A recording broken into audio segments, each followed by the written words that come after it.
அக்னி யஜ்ஞாதி வர்ணனம் இல்லையே 14. ஆமாம். அக்னி யஜ்ஞம் தேவயஜ்ஞம் பிரம்மயஜ்ஞம் ததேவஜா குரு பூஜாம் பிரம்ம திருப்திம் கிரமேண ப்ரூஹி நஃப் பிரபோ. ஓரோ யஜ்ஞத்தினை பற்றியும் எங்களுக்கு டீட்டெயிலாக சொல்லித்தரணும் அப்படின்னு ரிஷிகள் கேட்க அதுக்கு சூதன் சொல்லப்பட்டதாயிட்டாக்க வர்ணிக்கிறது. அக்னி யஜ்ஞம் தொடங்கின விஷயத்தை சூதன் வர்ணிக்கிறார். அப்படி அக்னௌ ஜுஹோதி யத்ரைவம் அக்னி யஜ்ஞஸ்த உச்சதே பிரம்மச்சரியாசிரமஸ்தானம் சமிதாதானம் ஏவகி. அக்னி யஜ்ஞம் தேவயஜ்ஞம் பிரம்மயஜ்ஞம் குரு பூஜை இதை பற்றியெல்லாம் சூதன் முனிமார சொல்லி கல்பிச்சார். அக்னியில ஹோமிக்கிறதெல்லாம் அக்னி யஜ்ஞம். பிரம்மச்சாரிகளோட முதல் ஔபாசனம் வரை உள்ள பிரம்மச்சாரிகளோடு ஔபாசனம் வரை உள்ளது சமிதாதானம். அதானது உபநயனம் ஆச்சுன்னா அவன் டெய்லி சமிதாதானம் பண்ணணும். அந்த சமிதாதானம் சமித்துகளை வச்சு தான் பண்ணணும். சமித்து கிடைக்கலைன்னா தர்பையை வச்சு பண்ணுவான், சமித்தை வச்சு பண்ணணும். இது பிரம்மச்சாரி திவசமும் செய்ய வேண்டிய ஒரு அக்னி காரியம். அதானது உபநயனத்தன்னைக்கு நம்ம அந்த பானையில் அக்னி எடுத்து மாற்றி வைக்கிறோம் இல்லையா, இதே அக்னியில் சமிதானம் பண்ணி அந்த அக்னியை சம்ரட்சிச்சுட்டே வரணும்.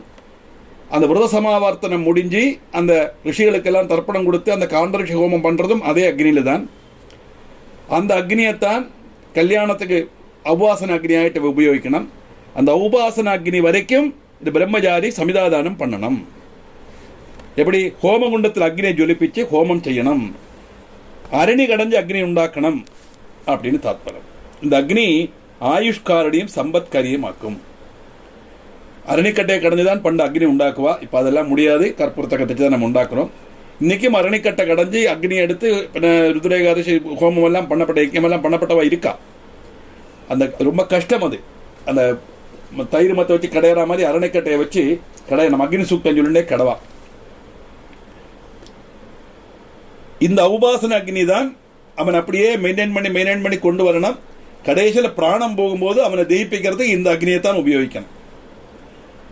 நம்மள அதெல்லாம் பண்ணாததுனால என்ன பண்றோம்னா அங்கே வச்சு ஒரு சட்டியில் அக்னியை போட்டு அந்த அக்னியை கொண்டு போய் கொளுத்திட்டு வரோம். சரிக்கும் இந்த உபாசன அக்னி அவன் அங்கே மெயின்டைன் பண்ணணும் தாத்பரியம். அதனால ஸ்தாலிபாகம் தொடங்கின யாகங்களைத்தான் தேவயஜ்ஞம் அப்படின்னு சொல்றது. சௌளம் தொடங்கின கர்மங்கள் கிரியைக்கும் இந்த ஸ்தாலிபாகம் வேணும். சௌளம் அப்படின்னா குடும்பம் வைக்கிறது. 3 வயசு கழிஞ்ச உடனே சௌளம் பண்ணணும். இப்போ நம்ம அதெல்லாம் பண்ண முடியாததுனால அந்த உபநயனத்துக்கு தலைகினத்துக்கு தான் பண்ணுறோம். சரிக்கும் எப்படின்னா சௌளம் எப்படி பண்ணணும் அப்படின்னு கேட்டால் மொத்தம் தலைமுடியை 5 பாதிப்பான். அந்த தலைபாகத்தை 5 பாகிச்சு நடுவில் உள்ள பாகத்தை மட்டும் குடுமையாக வைப்பான். இந்த இடத்துல உச்சந்தலையில் உள்ளதை மட்டும் குடுமையாக வச்சு பாக்கி உள்ளதை பூரா எடுத்துருவான். அதாவது சௌளக்கிரியை. அந்த சௌளக்கிரியை பண்றதுக்கும் இந்த அக்னி ஸ்தாலிபாகம் அக்னி செய்யணும். தேவன்மாருடைய பிரீதிக்காக துஜன்மார் இது செய்யணும். துஜன்னா பிராமணன். ஏன் துஜன் வருது அப்படின்னா உபநயனமான உடனே அவனுக்கு புனர்ஜென்மம் 2வது ஜென்மம் கிடைக்கிறது தாத்பரியம். அதனால் ஜென்மனா ஜாயதே சூத்ரஹா கர்மனா ஜாயதே துஜஹா அப்படின்னு ஆப்த வாக்கியம். அப்போ ஜென்மனா எல்லாரும் சூத்திரன் தான் சொன்னா நம்ம பாதம் அளவுக்கு தான் நம்ம மனசிலாக்கிறதுக்குள்ள இதோட பிறக்கிறோம்னு அர்த்தம். அல்லாம சூத்திரங்கிற ஜாதி எல்லாம். கர்மனா ஜாயதே துஜஹா, நம்ம கர்மம் பண்ணி நம்மளை துஜனா மாறுறோம். துஜன்னா 2வது பிறந்தவன் அர்த்தம். அந்த உபநயனம் மாறுறது 2வது பிறவிக்கு துல்லியம் காரணத்தினால தான் துஜன் அப்படின்னு பேரை விட்டுருக்கு. அந்த துஜன் தேவ பிரதிக்காக இந்த காரியங்கள்லாம் செய்யணும். நமக்கு தான் மந்திரபூர்வமா செய்யறதுக்குள்ள அதிகாரம் உண்டு. மற்ற வைஷ்யனோ சூத்ரனோ அவெல்லாம் சமிதாதனம் உபாசனம் எல்லாம் பண்ண முடியாது. வேதாத்தியனத்துள்ள கிரியைதான் பிரம்மயஜ்ஞம். வேத மந்திரங்கள் படிக்கிறது, ஜெபம் பண்றது, இதெல்லாம் பிரம்மயஜ்ஞம். அக்னி யஜ்ஞம்ங்கிறது இது வரைக்கும் சொன்ன மாதிரி சமிதாதானம், ஔபாசனம், ஸ்தாலிபாகம் இதெல்லாம் துஜன்மார் செய்ய வேண்டியது. வேதாத்தியாயனம்ங்கிற கிரியைதான் பிரம்மயஜ்ஞம். இதோட எல்லாம் அர்த்தம் தேவப்பிரீதி தான் இதுக்கு லட்சியம். இது தீர்த்தியாயிட்டும் இது செய்திருக்கணும். அப்படி எல்லாருக்கும் க்ஷேமம் உண்டாகிறதுக்காக ஆதிதேவன் பரமேஸ்வரன் என்ன பண்ணார்னா வாரங்களை கல்பிச்சார். ஓரோ வாரம் சோமவாரம் இல்லையா, திங்கள், செவ்வா, புதன், வியாழன், வெள்ளி, சனி, ஞாயிறு, இப்படி 7 நாள். எதுக்காக அப்படின்னா சம்பத்துக்கும் ரட்சிக்கும் வேண்டிதான் இந்த வாரங்களை அவர் கல்பிச்சார். தேவ பிரதிக்காக பூஜை 5 தரத்தில் செய்யணும். மந்திர ஜபம், ஹோமம், தானம், தபசு, பிரதிமாராதனம், இதுதான் தெய்வ பிரதி.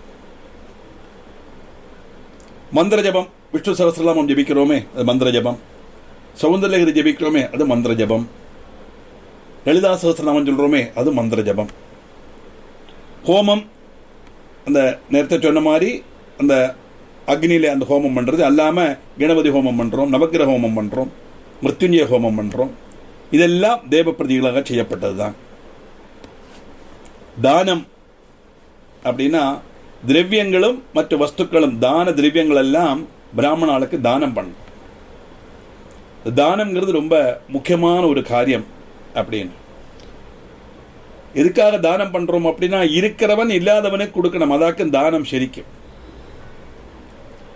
அந்த பாத்திரம் அறிஞ்ச பிக்ஷை எடு அப்படின்னு சொன்னா அந்த தானத்தை கொடுத்தா அந்த வாங்கப்பட்டவன் அதை உபயோகிக்கிற மாதிரி உள்ளதை தான் கொடுக்கவும் விடும், அவன் அதை உபயோகிக்கவும் வேணும். தாற்பயம்.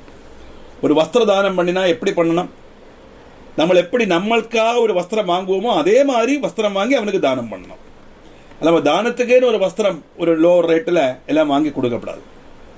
ஏன்னா நம்மள மாதிரி ஒரு மனுஷன் அவன் அதை கொண்டு போய் அதை பயன்படுத்தணும், உபயோகிக்கணும் இல்லையா? அதனால தானம் பண்றது கொடுக்கப்பட்டவன் வாங்கப்பட்டவனுக்கு உபகாரப்பிரதமாக உள்ளதை கொடுக்கணும். வாங்கப்பட்டவன் அதை வாங்கி அவன் அதை உபயோகப்படுத்தணும், பயன்படுத்தணும். தாற்பயம். அப்பத்தான் அந்த தானம் சரியாகும். அப்ப 5 விதமான காரியத்துல மந்திர ஜபம், ஹோமம், தானம் 3 எண்ணம் ஆச்சு. 4வது தபசு. தபசுனா என்னது? நிஷ்டை. நிஷ்டையோட செய்யக்கூடியது தபசு. காலம்பரை எழுந்திருந்தா ஈஸ்வராராதனை பண்ணித்தான் மற்ற காரியங்களை செய்யப்படும். அது ஒரு நிஷ்டையா வச்சுக்கணும். டெய்லி ஸ்நானம் பண்ணணும், அது ஒரு நிஷ்டை. ஈஸ்வர தியானம் பண்ணணும், அது ஒரு நிஷ்டை. குடுமான வரைக்கும் டெய்லி க்ஷேத்திர தரிசனம் பண்ணணும். ஆலயம் தொழுவது சாலவும் நன்றா, சாலையும் நன்றா, சாலவும் நன்றா. இங்க தமிழ் தெரிஞ்ச மாய்மாரெலாம் இருக்கு, அதனால நான் விட்டுட்டேன். பாக்கி அவா சொல்லட்டுன்னு சொல்லிட்டு. எனக்கு தமிழ் கேட்ட அறிவு தான், படிச்ச அறிவு கிடையாது. ஏன்னா ஏன் கோவிலுக்கு போனால் அவ்வளவு நமக்கு ஒரு பிராதானியம் கிடைக்கிறது அப்படின்னா அங்குள்ள அட்மாஸ்பியர். நம்ம போகும்போது மற்ற இடங்களில் போகும்போதாவது பல விசாரங்களுக்கெல்லாம் கோவிலுக்கு போகிறத அந்த ஈஸ்வரனை மாத்திரம் மனசில் கஷ்டங்கள்லாம் இருக்கலாம், துக்கங்கள்லாம் இருக்கலாம், அதுக்கு நிவர்த்தி கிடைக்கத்தான் நம்ம கோவிலுக்கு போகிறோம், இல்லை சொல்லலை. அங்கே போய் என்ன சொல்லுவோம்? பரமேஸ்வரா காப்பாத்துப்பா, இருக்கிற என்னுடைய கஷ்டங்கள்லாம் தீரணும், நீ தான் அனுகிரகம் பண்ணணும். அந்நிதா சரணம் நாஸ்தி துமேவ சரணம் அம்மா தஸ்மாத் காருண்ய பாவேன ரட்சிட்ட மகேஸ்வரான்னு சொல்லும்போது நான்கிற பாவம் இல்லாமல் நம்ம டோட்டலி சரண்டர் டு த டிவினிட்டின்னு அர்த்தம். அந்நியதா சரணம் நாஸ்தி, எனக்கு யாரும் சரண் கிடையாது. துமேவ சரணம் அம்மா, நீ மட்டும்தான் சரணம். அதனால தஸ்மாத் காருண்ய பாவேன, கருணையோடு கூடி மகேஸ்வரா என்ன நீ ரட்சிக்கணும். மகேஸ்வரா ரக்ஷரக்ஷ மகாதேவா, ரக்ஷரக்ஷ ரகுநாயகா, ரக்ஷரக்ஷ விநாயகா, ரக்ஷரக்ஷ சண்முகா, எந்த தெய்வத்தை வேணா சொல்லிக்கலாம். ஹிந்து மதத்தில் சொல்லிட்டுள்ள தெய்வங்களை சொல்லணும், மனுஷ தெய்வங்களை சொல்லப்படாது. அது நிர்பந்தமாக்கும். அது அந்த மந்திரத்தினுடைய சக்தி கிடைக்கணுமானா மனுஷ ஜென்மங்களை தெய்வங்களை சொல்லப்படாது. அப்போ மந்திர ஜபம் நமக்கு தெரிஞ்ச மந்திரங்கள் ஒண்ணுமே தெரியல. ஹரே ராம ஹரே ராம ராம ராம ஹரே ஹரே, நமசிவாயா சொல்லலாமே. அழகான மந்திரம் இல்லையா நமசிவாயா? நம சிவாய 5 எழுத்து. நகாரமாகிய நாவினை நஞ்சன வெறுத்து, மகாரமாகிய மாசெல்லாம் வேருடன் களைந்து, சிகாரமாகிய சிவனை நினைத்து, வகாரமாகிய வனத்திலிருந்து இளைப்பாரி, யகாரமாகிய பிரம்மத்தை அடைந்தனன் ஜீவன் அப்படின்னு ஒரு தமிழ்ல அவளுக்கு எக்ஸ்பிளனேஷன் கொடுத்துருக்கான். நகாரமாகிய நாவினை நஞ்சன வெறுத்து, நாக்கு, நாவுன்னா நாக்கு, நாக்க நஞ்சுன்னு வெறுக்கணுமாம். அப்படின்னா நாக்குக்கு ருச்சியுள்ள பதார்த்தத்தை சாப்பிடணுங்கிற எண்ணமோ இந்த நாக்கு நல்லதுதான், பேசாமைக்கு வேண்டாத்ததை பேசவோ படாதுன்னு அர்த்தம். ரொம்ப சூட்சிக்கணும், இது நஞ்சாக்கும் நாக்கு அப்படின்னு நினைச்சுக்கணுமா. நகாரமாகிய நாவினை நஞ்சென வெறுத்து, ஆகாரத்தில் ஆசக்தியே இருக்கப்படாது, அவசியம் இல்லாம பேசவே கூடாது, கெட்ட வார்த்தையை சொல்லவே கூடாது, ஒரு ஆளை உபதிரம் பண்ற காரியத்தை வாயால சொல்லவே கூடாது, பகவன் நாம மட்டும்தான் சொல்லணும். தாற்பயம் மகாரமாகிய மாஷெல்லாம் வேருடன் களைந்து. மாஷுன்னா அழுக்கு. எங்குள்ள அழுக்கு? சரீரத்தில் உள்ள அழுக்கு அல்ல, மனசில் உள்ள அழுக்கு. மாஷுன்னா அழுக்கு. மனசில் உள்ள அழுக்கு எப்படி களைய முடியும்? இல்லையா? லைசாலோ ஃபினாயில குடிக்க முடியுமா?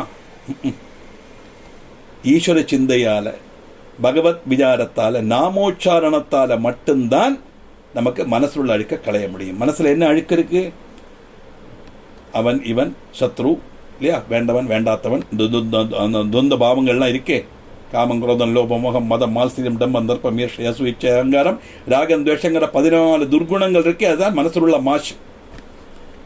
அந்த மாசு எப்படி களையணுமா? மகாரமாகிய மாசினை வேருடன் களைந்து. அப்படியே அடிவேறு வரை வெட்டி களையணும். முளைக்கப்படாது அது. அந்த அளவுக்கு வெட்டி களையணும். எப்ப முடியும்? நாவினால மந்திரத்தை சொன்னா மனசுள்ள மாசு இல்லாம ஆகும். அப்படி மனசுள்ள மாசு நினைந்து என்ன ஆக்கும்? சிகாரமாகிய சிவனை நினைத்து ஈஸ்வர விசாரத்திலே தியானம் பண்ணி அர்த்தம். சிவன்னா பரமேஸ்வரன் அர்த்தம். விஷ்ணு எல்லாமே சேர்ந்து. சிவன் சொன்னா மங்களம். மங்களப்பிரதமான ஈஸ்வர விசாரத்தோட இருந்து வகாரமாகிய வனத்தில் இருந்து எழுப்பாரு. வனம் பஜனீயம். அப்படி வனம்னா காட்டில் போய் உட்காரணும் கிடையாது. பஜனம் பண்ணணும். பஜனம் பண்ணணும்னா என்ன பண்றது?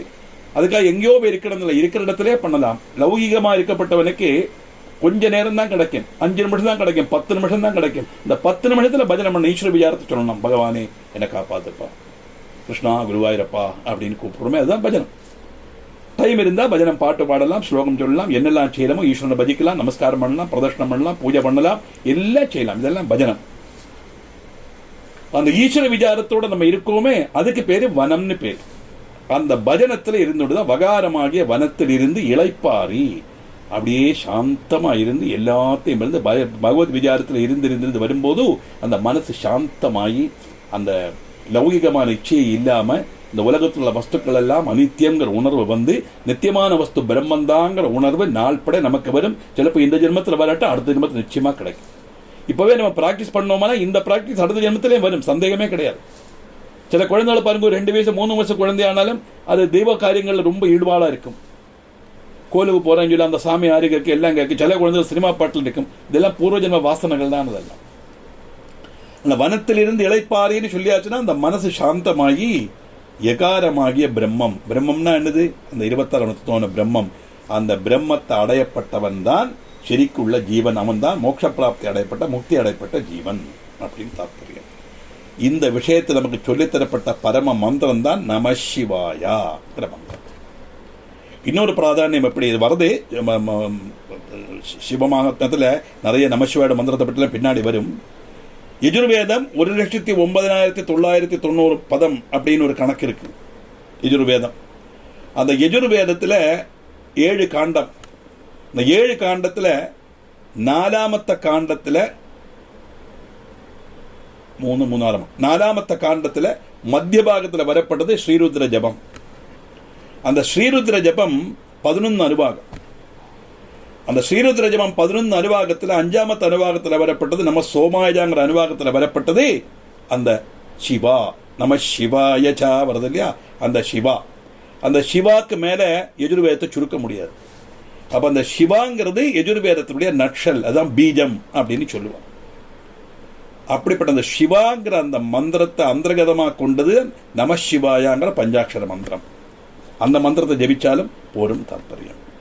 அதனால மந்திர ஜபம், ஹோமம், தானம், தபசு, பிரதிமாராதனம், விக்கிரகாராதனை, அதுவும் நமக்கு தெய்வ பிரதிக்காக செய்யப்பட்டதுதான். அதான் கோவில விக்கிரகத்தை வச்சு ஆராதிக்கணும் இல்லையா? நம்ம சாதாரண வீட்டில் எந்த விசேஷம் நடந்தாலும் கணபதி பூஜை பண்றோமே, அது கணபதி சும்மா மனசுல தியானிச்சா போறாத, ஒரு மஞ்சளை உருட்டி வச்சுக்கிறோம் கணபதியை மாதிரி. அந்த மஞ்சளே மங்களத்தை கொடுக்கப்பட்டதுன்னு தாத்பரியம். மங்கள விநாயகர் தானே. எந்த ஒரு காரியம் என்ன சங்கல்பம் பண்றோம்? மமோபாத சமஸ்தா ருதக்ஷயத்வாரா ஸ்ரீ பரமேஸ்வர பிரீத்தியர்த்தம் கரிஷ்யபானஸ்ய கர்மணா நிர்விக்ரேண பரிசமாப்பியர்த்தம் மாதோ மகாகணபதி பூஜாம் கரிஷ்யே. இதுதான் சங்கல்பம். எப்படிப்பட்ட எந்த கனவாடிகள் பண்ணி வச்சாலும், எவ்வளவு பெரிய குண்டல தீட்சர் வந்து பண்ணி வச்சாலும் இதைத்தான் சொல்லுவார் இல்லையா? அதனால நான் பண்ணப்பட்ட காரியம் நிர்விக்னேன பரிசமாப்பியர்த்தம், ஒரு விக்னமும் இல்லாம அது கம்ப்ளீட் ஆகணும் மகாகணபதே, அதுக்காக உன்னை பூஜை பண்றேன் அப்படின்னு கணபதி விக்கிரகத்தை வச்சு பூஜை பண்றேன். பகவதி சேவைன்னா ஒரு விளக்கை வச்சு விளக்கில் பூஜை பண்ணணும். சிலவா பத்மத்தில் தேங்காயை வச்சு பத்மத்தில் ஆவாகனம் பண்ணி பூஜை பண்ணுவோம். ஏதோ ஒரு வஸ்து அங்கே வருது இல்லையா, அதான் விக்கிரக ஆராதனை தாற்பயம். அப்படி பிரதிமை வச்சு ஆராதிக்கிறது. இப்படி 5 விதமான இது கொண்டு இப்படி விவித தேவதைகளுக்கு அனுகூலமான திதிகளும் நட்சத்திரங்களும் உண்டு இல்லையா. நம்ம கிருஷ்ண ஜென்மாஷ்டமி, ஸ்ரீராம நவமி அப்படிங்கிறோம், துர்காஷ்டமி, நவராத்திரி சமயம் தேவிக்கு, அப்படி ஓரோன்றுக்கும் முருகனுக்கு விஷாகம் அப்படி வச்சுருக்கோம் இல்லையா. இந்த மாதிரி ஸ்கந்த சஷ்டி திதிகளும் வச்சிருக்கா, நட்சத்திரங்களும் வச்சிருக்கா. எதுக்காக எப்படின்னா, எந்த தெய்வத்தை ஆராதிச்சாலும் ஒன்றுதான். ஆனால் இஷ்ட தேவதா உபாசனைங்கிறது ஹிந்து மதத்தினுடைய ஒரு ப்ளஸ் பாயிண்ட். நமக்கு இந்த தெய்வத்தை தான் ஆராதிக்கணும்னு சொல்ல, ஒவ்வொருத்தவளுக்கு ஒவ்வொரு தெய்வங்களை பிரீதி இருக்கலாம். எந்த தெய்வத்தை வேணா ஆராதிச்சுக்கோ, எல்லாம் ஆகாஷாட் படிதந்தோரியம் யதாகஷ்ட சாகரம் சர்வதேவ நமஸ்காரம் கேசவம் பிரதிகச்சதிங்கிற மாதிரி எந்த தெய்வத்தை ஆராதிச்சாலும் எல்லாம் அங்கதான் போறது இல்லையா. நாம கழிக்கிறோம், என்னெல்லாம் கழிக்கிறோம், எரிவு, புளி, உப்பு, மதுரம் எல்லாம் கழிக்கிறோம். எல்லாம் வயிற்றுக்குள்ள ஒரே இடத்துல தானே போறது. எரிவு மட்டும் ஒரு இடத்துல, இது மட்டும் ஒரு இடத்துல போறது இல்லையே. எதை கழிச்சாலும் இது வரைக்கும் தான் அந்த ருச்சி. இங்க போயாச்சுன்னா அது ஒண்ணுதான். அதே மாதிரி எந்த தெய்வத்தை ஆராதிச்சாலும் அந்த அந்த அந்த ஆராதனையில் அந்த பிரம்மத்தை தான் குறிக்கும்.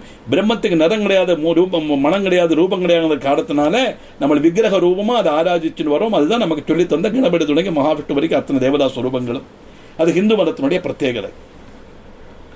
அதனால அந்தந்த நாளில் வைக்கலாம்னா ஸ்கந்த சஷ்டி முருகன், சஷ்டி முருகன், சஷ்டி விரதம் எடுத்துக்கோ, முருகனை பண்ணிருக்கோம் அப்படின்னு சொல்றோம். மற்ற நாளில் முருகனை பிரார்த்தனை பண்ணினா பலன் கிடைக்காதுங்கிற அர்த்தம் அல்ல. அதுக்கு அந்த ஒரு நாள் அந்த நிஷ்டையோட, அந்த தபசோட, அந்த தீர்மானத்தோட செய்யட்டும் தாற்பயம். நட்சத்திரங்களும் உண்டு. இப்படி அந்தந்த காலத்தை அனுஷ்டிக்கிறதுக்கு கூடுதல் பிரயோஜனப்பிரதமாக்கும் இந்த காரியம். திதி நட்சத்திர யோகம் சொல்லப்பட்டதே இதுதான். அப்படி விவித காரிய சாத்தியத்துக்காக விவித தேவதைகளை நம்ம பிரீதிப்படுத்துறோம். நம்முடைய இஷ்டத்துக்காக செய்யப்பட்டது. நேற்று சொன்ன மாதிரி விக்ன விநாயகன், விக்னங்கள் வரும்போது மகா கணபதியை பிரார்த்தனை பண்றோம் இல்லையா. அதுக்கப்புறம் இப்போ கல்யாணம் ஆகலை, ரொம்ப கஷ்டமா இருக்கு, தாம்பத்தியம் சரியில்லை அப்படின்னா உமா மகேஸ்வர விரதம் எடுப்போம், உமா மகேஸ்வர பூஜை பண்ணுவோம், பார்வதியை பூஜை பண்ணுவோம். தனம் வேணுமானா நம்ம மகாலட்சுமியை பூஜை பண்ணுவோம். தனலட்சுமி, லட்சுமி கடாட்சம் பரிபூர்ணமா இருக்கணும், ஐஸ்வர்யம் இருக்கணும். அப்ப அதுக்கு லட்சுமி அப்படின்னு. பார்வதியை பூஜை பண்ணாலும் ஐஸ்வர்யம் கிடைக்கும். நம்ம அப்படி லட்சுமியை பூஜை பண்ணா ஐஸ்வர்யம் கிடைக்கும். நம்ம அப்படி அந்த ஒரு ஏதாவது தெய்வத்தை பூஜை பண்ணட்டுங்கிறதுக்காக நமக்கு சொல்லி தந்த விஷயம் தான் அது. ஆனா நம்ம ஒவ்வொரு தேவதைகளை பிரீணிப்படுத்துறதாக நம்ம சங்கல்பிச்சு பண்ணிட்டு இருக்கோம். வித்யை வேணுமானா சரஸ்வதியை பூஜை பண்றோம் இல்லையா. அது மட்டுமல்ல, ஒரு பிறந்த நாள் வர்றது, ஜென்ம நாளுகள்ல விசேஷமா நம்ம செய்வோம். என்னைக்கும் கோவிலுக்கு போவோம். ஜென்ம நாள் வந்தாச்சுன்னா உடனே நம்ம பேருக்கு ஒரு அர்ச்சனையை கொடுப்போம். சாதாரண கோவிலுக்கு போனாலும் அர்ச்சனை கொடுப்போம். ஆனால் பிறந்த நாள் அன்னைக்கு, ஜென்மதினத்தன்னைக்கு நிச்சயமா நம்ம கொடுப்போம். சிலவா வீட்டில் ஆயுஷமம் பண்ணுவா, கணபதி ஹோமம் பண்ணுவா, மிருத்யுஞ்சோமம் பண்ணுவா, அப்புறம் பகவத் சேவை பண்ணுவா பிறந்த நாளுக்கு. இதெல்லாம் ஈஸ்வர ஆராதனை செய்யப்படும் ஜென்ம நட்சத்திர திவசங்கள்ல பண்ணக்கூடிய காரியங்கள். இதெல்லாம் சொல்றாளே, இதுக்குள்ள சாம்பத்திக சேஷி ஆளுகளுக்கு வேண்டாமா? தாரித்திர மணி வைக்கப்பட்டவாளுக்கு கழிவுக்கு அனுசரிதமாய் செய்தா போரும். தனம் உள்ளவா தாராளம் பணம் செலவாக்கி செய்யலாம். இப்ப பணம் இல்லை, ஒரு பகவத் சேவை பண்ணோம்னா இன்னைக்கு மினிமம் ஒரு 15,000 ரூபாய் வேணும் மினிமம். அந்த அளவுக்கு செலவுகள் இருக்கு. ஏன்னா நமக்கு ஒன்றும் தெரியாது, பாயசம் வைக்க தெரியாது. பாயசம் வைக்கலாம் தெரிஞ்சா 10 ரூபாயில பண்ணணும். பூலாம் பயங்கர விலை. ஆச்சாரியனுக்கு 3000 ரூபாய் தட்சணை கொடுக்கணும், பப்பம் போடுறவனுக்கு 1000 ரூபாய் கொடுக்கணும், பாயசம் வைக்கணும் 2000 ரூபாய் கொடுக்கணும். இதுக்கு மேலே வரப்பட்ட வாழ்க்கெல்லாம் சாயந்தரம் ராத்திரி டிஃபன் கொடுக்கணும். இப்படிலாம் செலவுகள் இருக்கு. இதெல்லாம் செய்ய முடியலையே, என்ன பண்றது அப்படின்னு கேட்டா, நமக்கு தான் லலிதா சகஸ்ரநாமம் தெரியுமே, ஒண்ணுமே வேண்டாம். ஆத்துல துளசி இருக்குமானா அதை வாங்குறதுல ஒரு 10 ரூபாய்க்கு 20 ரூபாய்க்கு பூவை வாங்கி வச்சுக்கிறது. 10 பதம் சொன்னப்பறம் ஒரு தெட்டி பூவை போட்டா போதும். அதுவும் வாங்க முடியலையா, வேண்டாம்ங்கிறார். எப்படி பண்ணலாம் அப்படின்னா, விளக்கேற்றித்தானே சொல்லணும். மாத்திரம் எந்த தாரித்திரமான விளக்கேற்றுவோம் இல்லையா. இந்த விளக்குக்கு முன்னாடி இருந்து ஸ்ரீ மகா ஆராக்கிய ஸ்ரீமத் சிம்ஹாசனேஸ்வரின்னு சொல்லலாம் பிறந்த நாள் அன்னைக்கு. ஏன்னா அர்ச்சனையாகவும் வாசிக்கலாம். எப்படி வேணா நமக்கு ஈஸ்வர ஆராதனை பண்ணலாம். அவனோட சக்திக்கு தகுந்த மாதிரி. தாற்பயம் என்னன்னு கேட்டா, என்ன செய்யறோம், எப்படி செய்யறோங்கிறதெல்லாம் ஈஸ்வரன் பார்க்கவே மாட்டார். அது நினைச்சுங்க. நிறைய பணம் கொடுத்தவர்களுக்கு நிறைய அனுகிரகம், பணம் கொடுக்காத கொஞ்சம் அனுகிரகம்லாம் இந்த லோகத்தில் உள்ள லோக்கல் சாமிமார் செய்யப்பட்ட காரியமே ஒழிய பகவானுக்கு வித்தியாசமே கிடையாது. எல்லாரும் அவருடைய குழந்தைகள் தான்.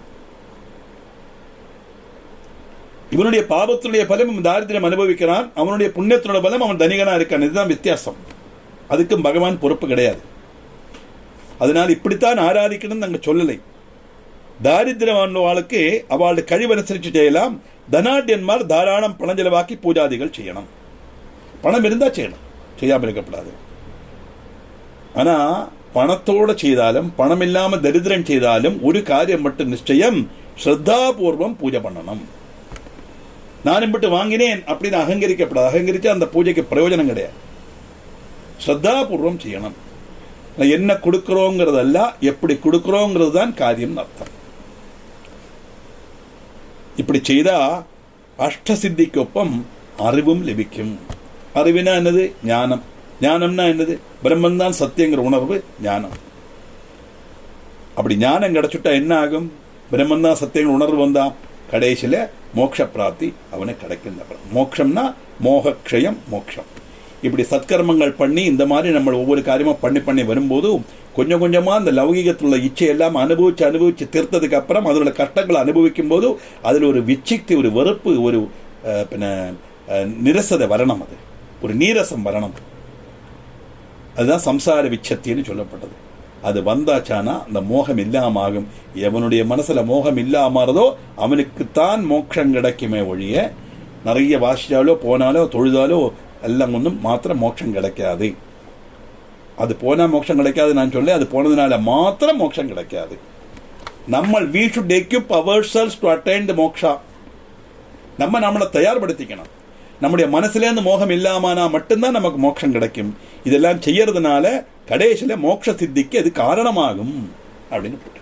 அப்ப இந்த சொல்லி தந்த இந்த காரியங்கள் எல்லாம் இருக்கே, இந்த ஒவ்வொரு நாளைக்கு ஒவ்வொரு திதியில ஒவ்வொரு தேவதை ஆராதிக்கிறது, மந்திர ஜபம், ஹோமம், தானம், தபசு, பிரதிமா ஆராதனம், இதெல்லாம் செய்யணும். ஜென்மனாண்ட பண்ணப்பட்ட விஷயங்கள். தரித்திரன் அவனால சக்திக்கு தகுந்த மாதிரி, தனிகன் பணம் செலவாக்கி செய்வன். இப்படி பல ரீதியில் ஆராதனை பண்ணலாம். அவளுடைய சக்திக்கு தகுந்த மாதிரி இந்த ஆராதனை கிரமம் எல்லாம் பண்ணி வரும்போது கடைசியில அவன் மோட்சத்துக்கு பிராப்தனாவன். சாத்தியதை உண்டு. சாத்தியதை உண்டுன்னா நம்ம செய்தத்தான் பிரயோஜனம் உண்டு. எல்லாமே அப்படித்தானே. இப்போ நம்ம இங்கேருந்து போகும்போது ஒரு இடத்துல கன்னியாகுமரி அப்படின்னு ஒரு ஆரோ போட்டிருக்காங்க. அது வழி போனால் தான் கன்னியாகுமரிக்கு போக முடியும். கன்னியாகுமரி இந்த ஆரோ போட்டு அதை கட்டி பிடிச்சுட்டு இருந்தால் அங்கே தான் உட்காந்துருக்கணும், மேலே எப்படி போக முடியும் இல்லையா? நீ இந்த வழியில் போ, கன்னியாகுமரிக்கு போகலாம். அதுதான் டைரக்ஷன். அதுதானே இந்த ஜிபி காட்டுறது. நீ இந்த வழிக்கு போ, உனக்கு ரீச் ஆகலாம் அப்படின்னு தாற்பயம். அதே மாதிரி இதெல்லாம் மோட்சத்துக்குள்ள வழிகள். அவனுக்கு முடிவில் சுமோக்ஷ சித்திக்கு இந்த வகையெல்லாம் காரணமாகுங்கிறது தான் இந்த அக்னி யஜ்ஞ விவரணத்தில் அவர் சொல்லியிருக்கார். இதெல்லாம் ஈஸ்வராராதனைக்காக செய்யப்பட்ட காரியங்கள்ங்கிறது தான் இதனுடைய அர்த்தம். நீ பரமேஸ்வரனுடைய பிரபாவத்தை வர்ணிக்கப்பட்ட காரியங்கள் இனி வருது. அது என்னதுங்கிறது 15ஆம் சர்க்கத்தில் பார்க்கணும்.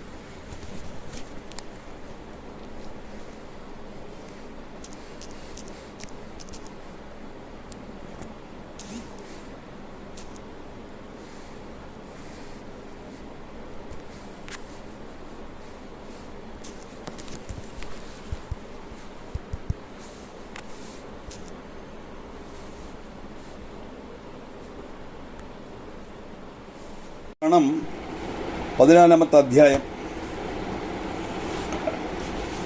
14ஆமத்து அத்தியாயத்தில் அக்னி யஜ்ஞாதி வர்ணனம், ஒரு யஜ்ஞங்கள் நடத்துறதுக்கு உள்ள விஷயங்களை பற்றி நம்ம பார்த்தோம். முதல்ல பரமேஸ்வரன் ஒவ்வொரு கிழமையும் அந்த கிழமைக்கு அதிபதியான சூரியனையும் தேவர்களையும் சிருஷ்டிச்சார்னு வந்தது.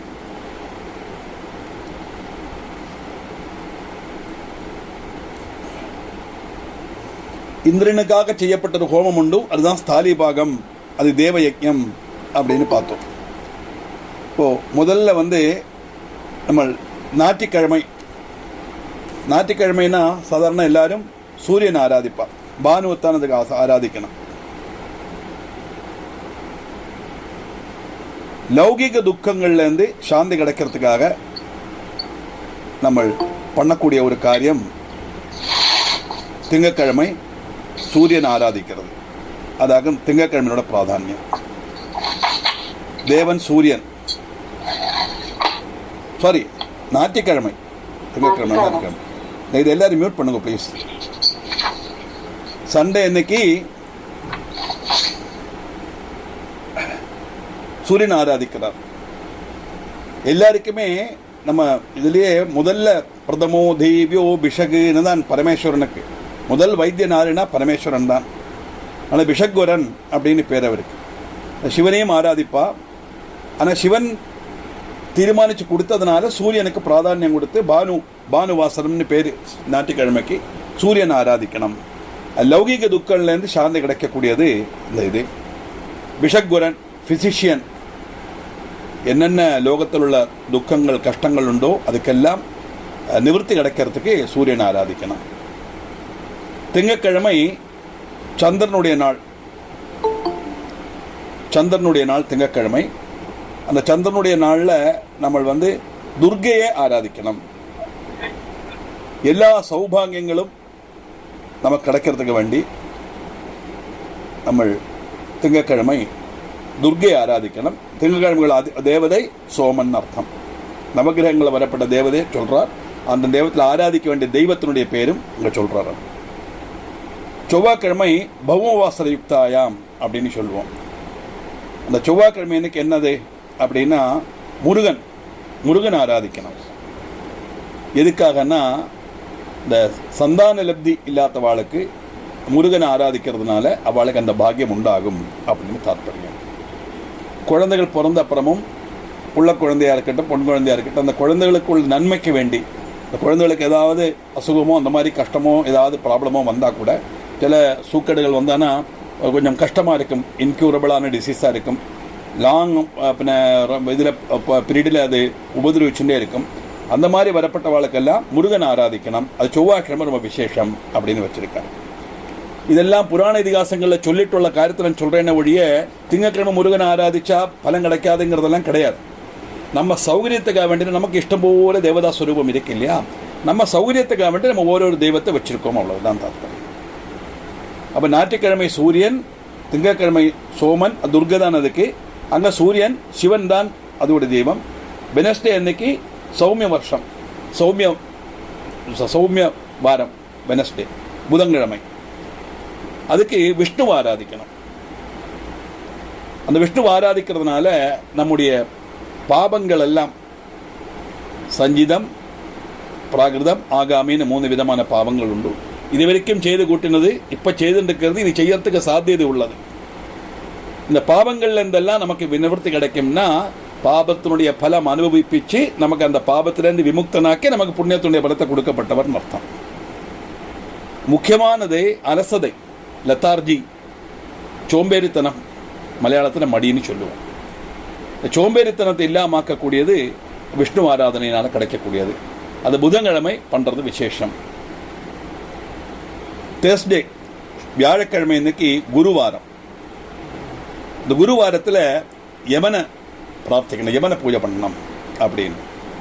இப்போ யமன்னா எல்லாருக்கும் பயம் இருந்தால் தர்மராஜன் அப்படின்னு பேரை வச்சுக்கிறது. 2 அர்த்தம் ஒன்று தான். ஆமாம், யமன்னா பயப்பட வேண்டிய அவசியம் ஒன்றும் இல்லை. எப்படி சிருஷ்டி பண்ணுறது பிரம்மாவனுடைய ஜோலியோ அதே மாதிரி யமனுடைய ஜோலி ஜீவன் எடுக்கிறது, அவ்வளவுதான். அந்த யமலோகத்துக்கு அவர் அதிபதி, அதனால யமன். எல்லாமே இந்த பிரம்மன் தான் ஒவ்வொரு போர்ட்ஃபோலியோவில் செய்கிறதுன்னு அர்த்தம் இல்லையா. நம்ம சொல்கிறோமே, ஆற்றுல இருந்தால் மனைவி, குழந்தை, அப்பாவுக்கு குழந்தை, அண்ணாக்கு தங்கை, தம்பிக்கு அக்கா, இப்படி ஒவ்வொரு ஸ்டேஜ் வர்றது. கல்யாணமான மனைவி, அவளுக்கு குழந்தை பிறந்தால் அவள் அம்மை, அங்கே போனால் மருமகள், அப்புறம் அவள் பையனை கல்யாணமான அவளே மாமியார், இப்படி பல ஸ்டேஜ் வர்றது இல்லையா. ஆனால் ஆள் ஒன்று தானே, ஒரு எக்ஸாம்பிளுக்காக சொல்கிறேன். அதே மாதிரி பிரம்மம் ஒன்று தான் உண்டு. அந்தந்த போர்ட்ஃபோலியோவில் நம்ம அந்தந்த கர்மாவை பற்றி சொல்லும்போது அந்தந்த தெய்வ பெயரத்தை நம்ம சொல்கிறோம். அதனால் யமன்னு சொன்னால் யாரும் பயப்பட வேண்டிய அவசியம் இல்லை. ஏன்னா ஆராதிக்கும் போது யமம் தியாயாமின்னு சொல்லிட்டேன் ஒரு இடத்துல. அந்த பக்கத்தில் உள்ள ஒரு கோமதுரத்து ஜெபிக்க வந்தவனுக்கு, ஆனால் அப்படி சொல்லப்படாது, தர்மராஜன் சொல்லணுமாம். என்ன வித்தியாசம்?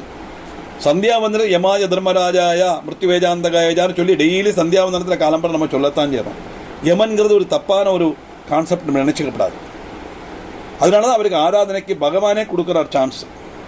எதுக்காக அந்த யமனை பண்ணுறோம் அப்படின்னா நன்மைக்கு வேண்டி, welfare of the world, protection, நமக்கு எல்லா கஷ்டங்களும் நம்மளை ரட்சிக்கிறதுக்காக யமன் ரட்சிக்க வாக்கம் செய்கிறார் பார்த்துக்கோ.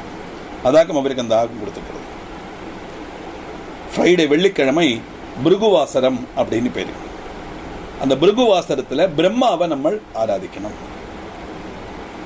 அதுவும் ப்ரிசர்வேஷன் அண்ட் ப்ரொடெக்ஷன் அப்படின்னு போட்டிருக்கு. அதில் സംരക്ഷിக்கிறதுக்கும் நசிக்காமல் இருக்கிறதுக்கும் உள்ளது. സംരക്ഷിக்கவும் வேணும், நசிக்காமல் இருக்கவும் வேணும். இருக்கிற வரைக்கும் சம்ரட்சிக்கணும், இனி நசிக்காமலும் இருக்கணும். அப்படிப்பட்ட சுகபோகங்களை நமக்கு கிடைக்கிறதுக்காக கொடுக்கப்பட்டது பிரம்மம். நசிக்காமல் இருக்கிறதுனா எல்லாம் ஆயசு, ஆரோக்கியம், அவசரம் எல்லாம் அதில் வந்துடும் இல்லையா? இப்போ இருக்கிற ஆரோக்கியத்தை சம்ரட்சிச்சா மட்டும் போராது, இந்த ஆரோக்கியம் குறையாம பார்த்துக்கணும். சொன்ன ஒரு போஸ்டில் வர்றது பெரிய கஷ்டம், அந்த போஸ்ட்டை சம்ரட்சிக்கிறது அதை விட கஷ்டம். இது ரெண்டையும் செய்யக்கூடியவர் பிரம்மா.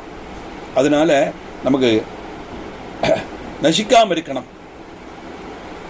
சம்ரட்சிக்கவும் வேணும், நசிக்காமல் இருக்கவும் வேணும். இதுதான் ப்ரிசர்வேஷன் அண்ட் ப்ரொடெக்ஷன். இது அனுகிரகம் பண்ணப்பட்ட ஒரு பிரம்மா. அதனால வெள்ளிக்கிழமை பிரம்மாவை ஆராதிக்கலாம். சனிக்கிழமை இந்திரன் ஸ்திரவாரம் அப்படின்னு ஸ்திரமா உள்ளதுன்னு சிலவா சனிக்கிழமை வந்து மோசம் எல்லாம் சொல்லுவா, ஸ்திரம். அதனாலதான் ஒரு தப்பான ஒரு அபிப்பிராயம் உண்டு, சனிக்கிழமை மொட்டை அடிக்கப்படாது, சனி மொட்டை இட்டா இனி மொட்டை இல்லை அப்படின்னு விடுவா. ஆனால் சனிங்கிற ஸ்திரவாரமா. நான் நிறைய நாளைக்கு சனிக்கிழமை அடிச்சிருக்கேன், எத்தனையோ வருஷமா. இப்போ இருக்கேன், இப்போ அடிச்சுட்டே இருக்கேன் மொட்டை. இதெல்லாம் அபத்தமாக ஆளுகள் சொல்லப்பட்டதாங்க. சனிங்கிறது மோசமான ஒரு வாரம் கிடையாது, ஸ்திரவாரம். சனிக்கிழமை எந்த ஆரம்பித்தாலும் அது ஸ்திரமா நடக்கும்னு அர்த்தம், என்னைக்கும் இருக்கும்னு அர்த்தம்.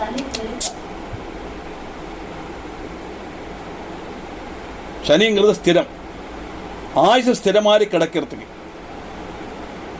பெஸ்டோவிங் லாங் லைஃப் அப்படின்னு போட்டிருக்கிறதுல இதெல்லாம் நமக்காக சொல்லப்பட்ட விஷயங்களாக்கும். அதனால இதெல்லாம் பூமியிலேயும் பகவான் சிருஷ்டிச்சு கொடுத்தார் அப்படின்னு வருது. இப்போ health, wealth, removal of elements, கஷ்டங்கள் துக்கங்கள் இல்லாமகிறது, அபிவிருத்தி, நம்ம சந்தோஷத்தை அடையிறது, மரணம் சம்பவிக்கிறது. இப்படிப்பட்ட எல்லா காரியங்களும் நமக்கு ஜீவிதத்தில் உள்ளதுதான்.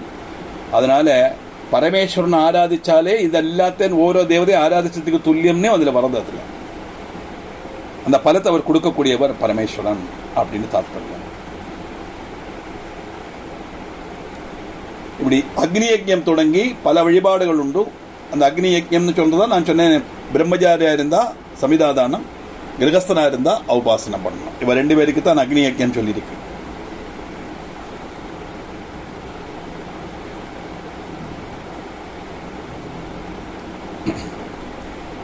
இப்படி ஒவ்வொரு நாளும் ஒவ்வொரு காரியங்கள் நம்ம பண்றோம். இங்கே அது கொஞ்சம் கூட விவரிச்சு பிரம்மதேவன் பூலோகத்தில் அதை எப்படி இன்ட்ரோடியூஸ் பண்ணினாருங்கிறதாக்க அங்கே வருது. நேரத்தை சொன்னதுதான், ஞாயிற்றுக்கிழமை சூரியனை ஆராதிக்கிறோம். அதனால நம்முடைய கஷ்டங்கள் இதெல்லாம் இல்லாமகும். அதுக்கு சூரியனை ஆராதிச்சா மட்டும் போதாது, பிராமணாளுக்கு போஜனம் பண்ண வைக்கணும். பிராமண போஜனம் ரொம்ப முக்கியம் அப்படின்னு. நான் அந்த காலத்தில் பிராமணன் வந்து சம்பாதிக்க மாட்டான், அது அந்த பேஸில் சொல்லப்பட்டதாக. பிராமண போஜனம் வைக்க காரணமே எல்லா யஜ்ஞம் பண்ணாலும் 10ல் ஒரு அம்சம் ஹோமம் பண்ணணும், அந்த அதோட ஒரு 10ல் ஒரு அம்சம் பிராமண போஜனம் பண்ணணும் அப்படின்னு வச்சான். ஏன்னா அவனுக்கு அன்னைக்கு இந்த யஜ்ஞத்திலேருந்து கிடைக்கப்பட்டதோ இல்லை இந்த நம்ம வைதிக கர்மாக்கள் பண்ணுறதுலேருந்து கிடைக்கப்பட்டதோ அதுதான் அவனுக்கு இது ஆகாரமே ஒழிய எல்லாமே சம்பாத்தியம் கிடையாது அந்த காலத்துல பிராமணனுக்கு. அதனால பிராமண போஜனம் அப்படின்னு அதில் வச்சான். திங்கட்கிழமை நம்ம இங்கே பூலோகத்தில் லக்ஷ்மி ஆராதிக்கிற ஒரு பதிவும் இருக்கு. லக்ஷ்மி எதுக்கு ஆராதிப்போம்? வெல்த்துக்க வேண்டி இல்லையா? ஆமாம். அப்படி சம்பத்து கிடைக்கணுமானா லக்ஷ்மி ஆராதிக்கணும். மற்றது ஜெனரலாக ஒவ்வொரு காரியங்களுக்கு சொன்னார். இது பர்டிகுலராக ஒவ்வொரு காரியத்துக்காக பூமியில் பிரம்மதேவன் இன்ட்ரோடியூஸ் பண்ணினதாக்கும் இந்த ஆராதனா கிரமம் அப்படின்னு வருது. இதெல்லாம் தேவ யஜ்ஞத்தில் உள்ள காரியங்கள் தான்.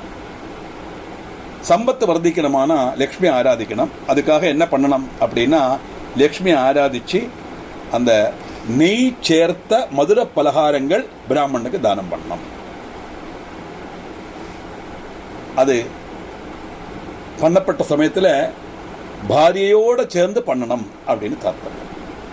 பாரி இல்லாத பண்ணுங்கிறது கிடையாது, பாரியையோட சேர்ந்து பண்ணணும்னு சொன்னா, பாரியைன்னு சொன்னா ஸ்ரத்தைன்னு அர்த்தம். மனைவிங்கிற அர்த்தத்தை மட்டும் நம்ம எடுத்துனா பറ്റാது. ஸ்ரத்தையோட செய்யணும்னாக்கா ஆத்மீகமான அர்த்தம். ஸ்ரத்தா பத்னி சரீரமேத்மமுரோவே தர்லோமா நிபரிகின்னு வேதம் சொல்லிட்டு வருது. பத்னின்னு சொன்னா ஸ்ரத்தை. அந்த ஸ்ரத்தைங்கிறத பத்னி. லௌகிகத்தில் பார்த்தாலும் நம்ம பத்னியுடைய அனுமதியோட தான் நம்ம எல்லா கர்மமும் செய்ய முடியும். அதனால தான் நம்ம தட்டை எடுக்கும்போது அவளை கொண்டு ஜலமிட சொல்கிறோம் இல்லையா, அவள் ஆதென்டிகேட் பண்ணுறா. Okay, I hereby authorise you to do that அப்படின்னு சொல்கிற மாதிரி. பில்லி பிடிச்சிக்கிறது அப்படி தானே. சக்தி இல்லைன்னா சிவனால் எதுவும் பண்ண முடியாதே, தெரியுமே இல்லையா. சக்திக்கு அவ்வளோ பிராதானியம் இருக்கு இல்லையா. அதனால டிவோட்டிஸ் வித் ஒய்ஃப் அதை பண்ணினாக்கா பூர்ண பலம் அர்த்தம். செவ்வாய்க்கிழமை காளி ஆராதிக்கப்பட்ட ஒரு பதிவு இருக்கு. காளி எதுக்காக ஆராதிக்கிறான்னா, நம்முடைய மன கஷ்டங்கள், அசுகத்தினாலேயோ குடும்பபரமான காரியத்தினாலேயோ அதே மாதிரி வியாதி காரணத்தினாலேயோ வரப்பட்ட காரியங்கள். இதுக்கு என்ன பண்ணுவான்னா, நல்ல தயிர் சாதம் நைவேத்தியம் பண்ணி பிராமணனுக்கு தானம் பண்ணலாம். அதே மாதிரி கருத்த உளுந்து தானம் பண்ணலாம், பச்சை பயிர் தியானம் பண்ணலாம். இதெல்லாம் நம்ம பிராமணனுக்கு தானம் பண்ணினா இந்த கடுத்த எயில்மெண்ட்ஸ், இந்த கஷ்டங்கள் இருந்தெல்லாம் நமக்கு இது கிடைக்கும். அது காளிக்கு பிரீதியுள்ள நாளாயிட்டு ஆராதிக்கணும்னு சொல்லி பிரம்மதேவனுடைய ஒரு உபதேசம். வெனஸ்டே விஷ்ணு ஆராதிக்கணும். அதுக்கு என்ன பண்ணோம்னா, அது இது மாதிரி தான் தயிர் சாதம், நல்லா தணுப்பிச்ச தயிர் சாதம். நான் சூட்டில் தயிரில் சாத்தில் தயிர் விடப்படாது. தயிர் சாதம் நம்ம ஆற்றுல நம்ம உபயோகிக்கிறதானாலே அப்படித்தான். எங்கேயாவது டூர் பொறுத்த தயிர் சாதம் பண்ணுறதானா நம்ம அவசரத்தில் செய்கிறோம், செய்யவே கூடாது. சூடு சாத்தில் தயிர் விட்டாச்சானா அது ஜாண்டிஸ் வரத்துக்கு காரணமாகுன்னு சொல்லுவாள்.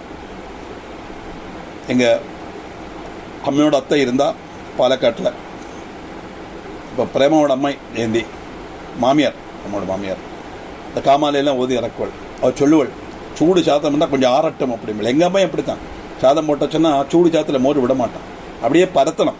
அது கொஞ்சம் சூடெல்லாம் போய் அப்புறம் தான் அதில் விடப்படும். அதனால் தணுப்பிச்ச சாத்தில் அதான் கூல்டு ரைஸ் அப்படின்னு போட்டிருக்கு. அதில் தயிரை விட்டு நம்ம பிராமணனுக்கு தானம் பண்ணணும்.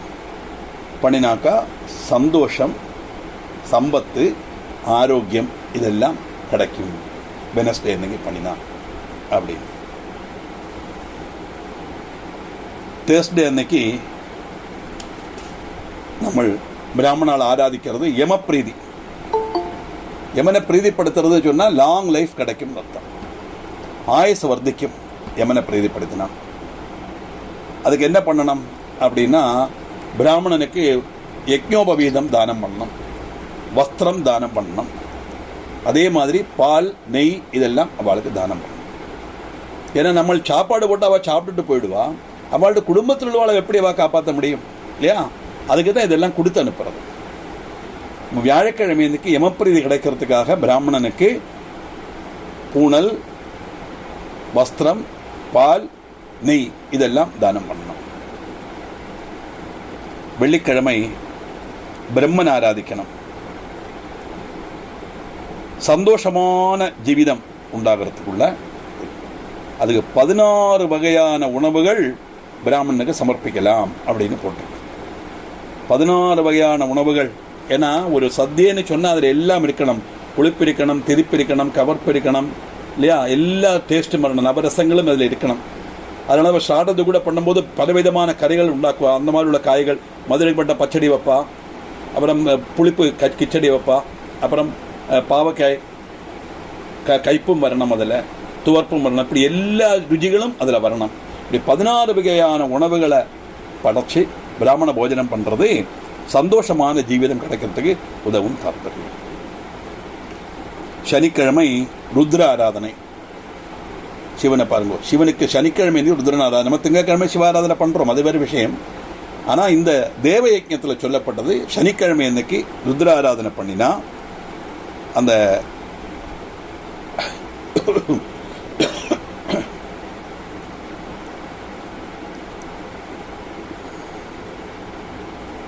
இந்த அபமிருத்யு இல்லாமல், அன்டைம்லி டெத் இல்லாமல், அந்த வாழ்நாளில் நமக்கு எல்லா விதமான சௌபாகியம் இருந்து ஆரோக்கியம் சம்ரட்சித்து நமக்கு ஒரு ரட்சை, ஒரு கவசம் தரிச்ச மாதிரி ஒரு ரட்சை கிடைக்கும்.